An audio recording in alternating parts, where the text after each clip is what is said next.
Na Mei 9, 2025. Mimi naitwa Dani Kaboma, the icon mwenyewe, lakini kama bado hujasubscribe YouTube channel yetu, subscribe sasa hivi, kitufe niko hapo chekundu ambacho kimeandikwa subscribe, kibofya utakuwa umeshakuwa mwanafamilia yetu, na chochote kizuri ambacho kitakuwa kihappen basi utakuwa wa kwanza kukufikia. Lakini shukrani za dhati kwako wewe ambao umeweza kuichagua Icon TV kwa miaka yote 9, na kazi yetu sisi ni kukuletea habari zilizokuwa bora pia zaidi. Hii ni exclusive interview kubwa na nyingine pia. Muendelezo ni ule kuelekea uchaguzi mkuu wa 2025. Matukio ni mengi na hii ni exclusive interview. Nipo na Bernard Mwakyembe, alikuwa diwani kupitia kata ya Mtoni, diwani mstaafu, lakini pia ni kada wa Chama cha Mapinduzi CCM. Mengi ambayo yanaendelea, nikasema leo nimtafute ili tuweze pia kuzungumza kwa ujumla wake. Lakini pia unatambua tunaelekea kwenye uchaguzi mkuu, ana kipi cha kuzungumza pia kuhusiana na hayo. Unaendeleaje mkuu? Niko salama kiongozi, mambo yanaendaje? Mungu anasaidia. Karibu sana. Kushukuru pia. Nafahamu kwamba wewe umewahi kuwa diwani kabla ya kuwa CCM, diwani pia kupitia Chama cha Demokrasia na Maendeleo Chadema.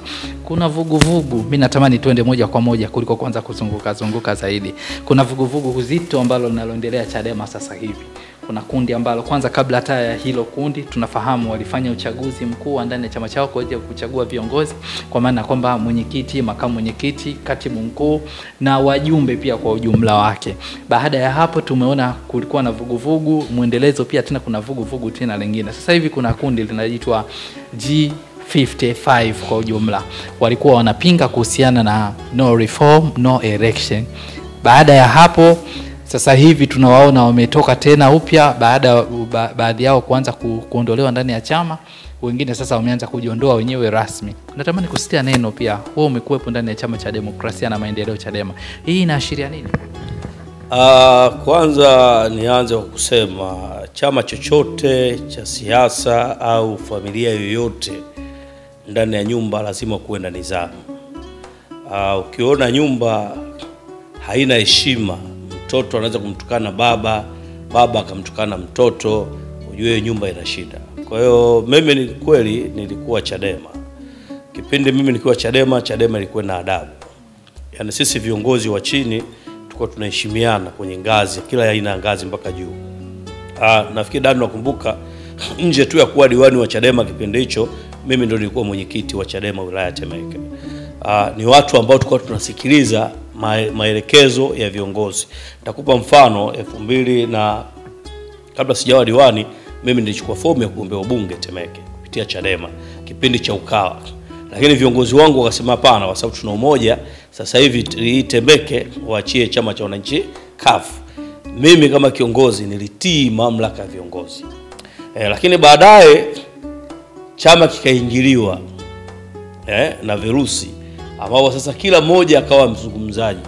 Yaani chama hiki kilipofika sasa hivi Chadema, baada ya kutoka nimekuja kugundua kwamba waliobaki kila mtu anajiona mkubwa. Yaani mwenyekiti wa tawi anajiona anaweza kuongea chochote zidi ya mwenyekiti wa taifa.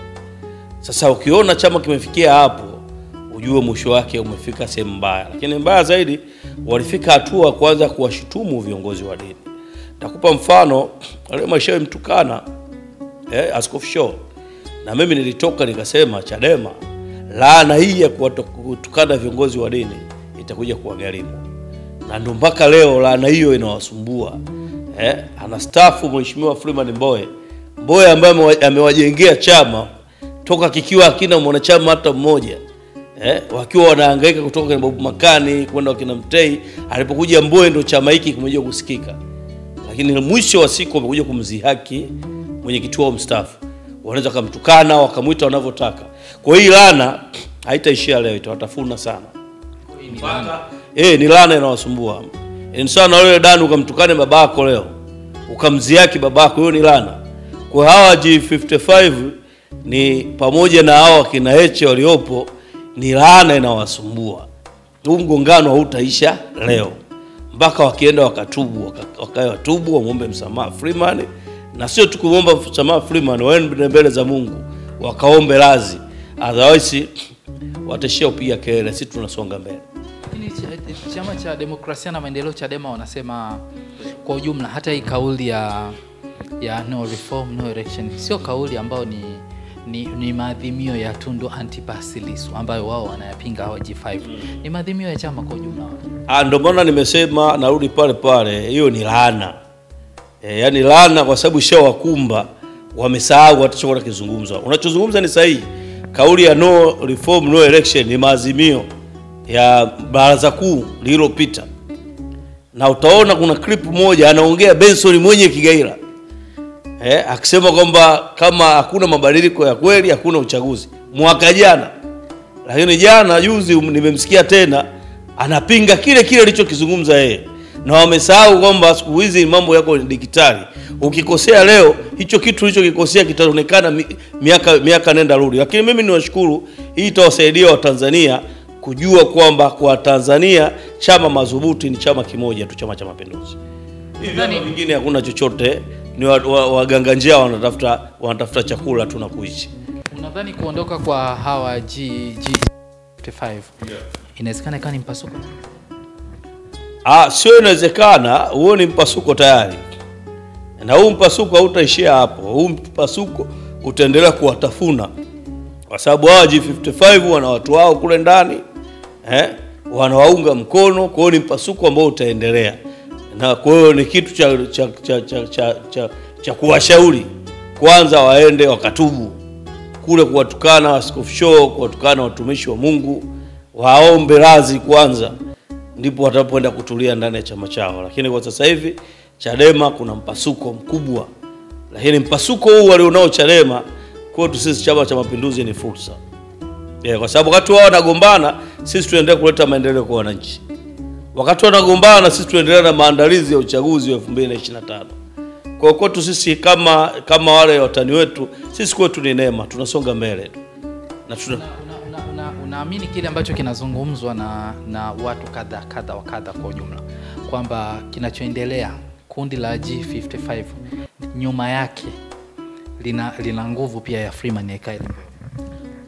Mimi siwezi kuthibitisha hilo.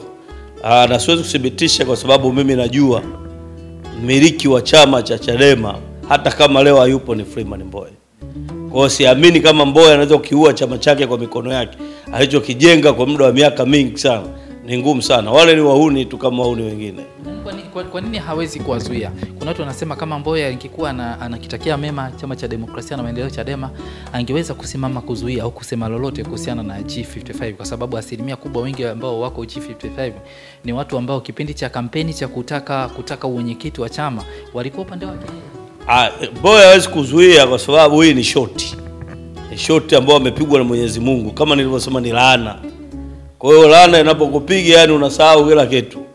Kwa hii ni shoti ambao amepigwa na Mwenyezi Mungu kwa kuwatukana viongozi wa dini, kwa kukitukana Chama cha Mapinduzi, chama ambacho kimewajengea barabara, chama ambacho kimewaletea SGR nao wanapanda, chama ambacho kimewaletea ndege nao wanaruka kwenda Mwanza na maeneo mengine. Leo hii saizi wako kanda wako Bukoba, wanatembea kwenye lami ambazo zimesimamiwa na zimejengwa na ilani ya Chama cha Mapinduzi.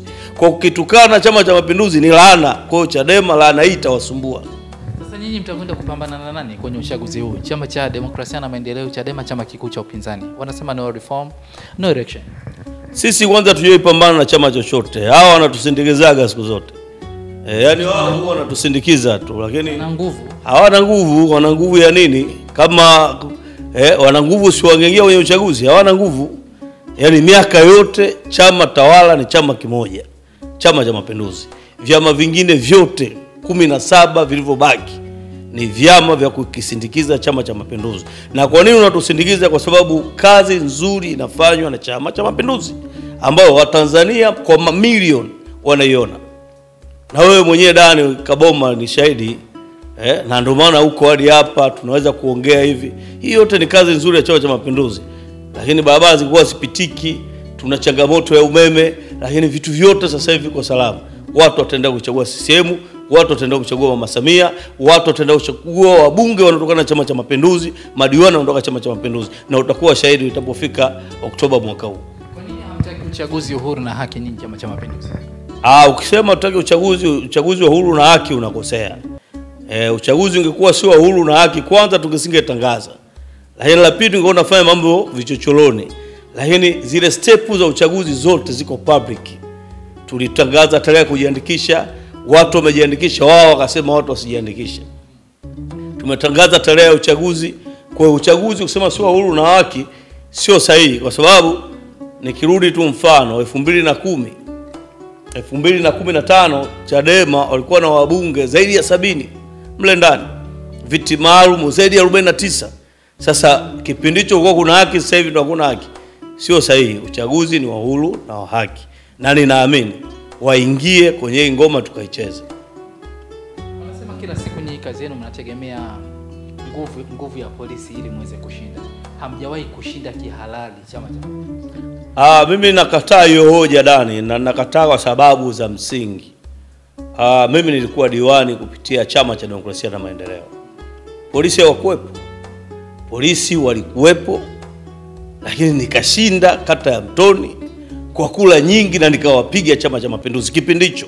Sema haukutangazwa kwa urahisi kama ambavyo CCM akishinda. Sio kweli. Sasa kama umeshinda.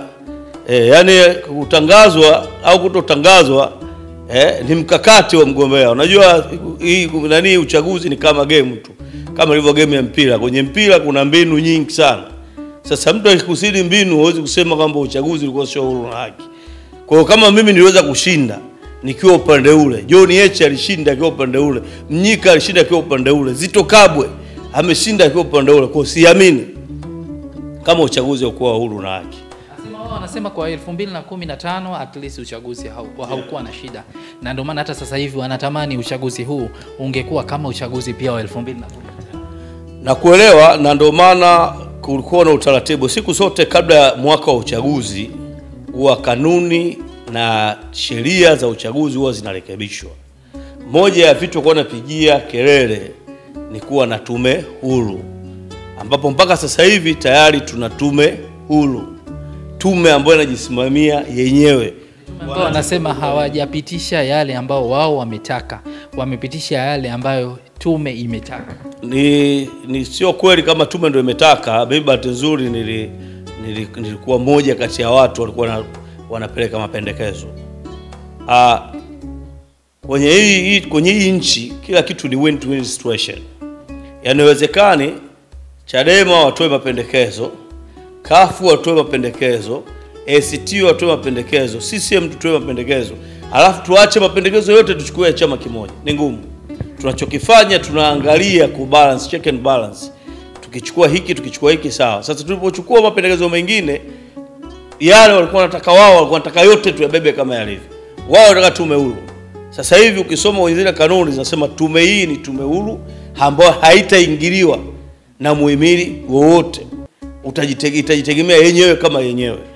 Kwa mimi nilifikiri cha kwanza wangeamini tume. Najua wengi wanafanya comparison na uchaguzi wa serikali za mtaa. Uchaguzi wa serikali za mtaa haukusimamiwa na tume. Ulisimamiwa na TAMISEMI. Kwamba walikataa kwamba tume maandalizi yake ni tofauti. Naomba tujue. Kwa sababu tulianza kubadilisha. Kwa hiyo mpaka 2025 2029 hawatasimamia tena TAMISEMI, watasimamia tume. Kwa sababu ndani ya mwaka mmoja huwezi kufanya full changes.